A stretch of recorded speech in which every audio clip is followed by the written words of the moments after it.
Welcome to more on జీసీవన్ ఛానల్కి స్వాగతం. మనం వచ్చేసి మహాలక్ష్మి పథకం ఆరు గ్యారంటీలు ఉన్నాయి కదా తెలంగాణలో. అందులో ఒకటైన మహాలక్ష్మి పథకంలో ఒక భాగం గురించి చర్చించుకుంటున్నాం. మహాలక్ష్మి పథకం అయితే ఇందులో ఎల్పిజి సిలిండర్ని 500కి ఇస్తున్నారు. ఫిబ్రవరి 27, 2004లో GOMS నెంబర్ 2 ద్వారా ఇది అమల్లోకి వచ్చినది. ఈ పథకానికి వార్షిక బడ్జెట్ వచ్చేసి 707 కోట్లు, మంత్లీ వచ్చేసి 59 కోట్లు కేటాయించడం జరిగింది. నెంబర్ ఆఫ్ బెనిఫిట్స్ వచ్చేసి అప్ టు మార్చ్ 2024లో 17,55,441. అదే ఏప్రిల్ 1 వరకు వచ్చేసి 2024లో 40,75,958. టోటల్ వచ్చేసి 58,31,099 లబ్ధిదారులు ఉన్నారు.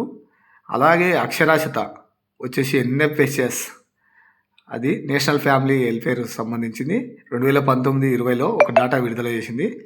దానికి సంబంధించింది తెలంగాణలో అక్షరాస్యత వచ్చేసి 73.4%, పురుషులు వచ్చేసి 82%, మహిళలు వచ్చేసి 64.8%.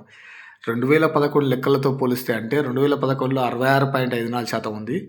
అదే ఇంక్రీజ్ 73.4% అయింది. ఎప్పుడు 2019-20కి వచ్చేసరికి 17-18 సంవత్సరాల్లో అధిక శాతం పాఠశాల వెలుపల ఉన్న వారిలో జాతీయ సగటు 13.2% కంటే తెలంగాణ సగటు 22.1% మంది, ముఖ్యంగా బాయ్స్ 26% మంది, గర్ల్స్ 17.4% మంది పాఠశాల వెలుపల ఉన్నారు.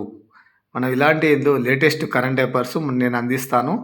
మన ఛానల్ వచ్చేసి మోర్ ఆన్ జీసీవన్ ఛానల్ని సబ్స్క్రైబ్ అండ్ షేర్, లైక్ చేస్తారని ఆశిస్తున్నాను. Thank you friends.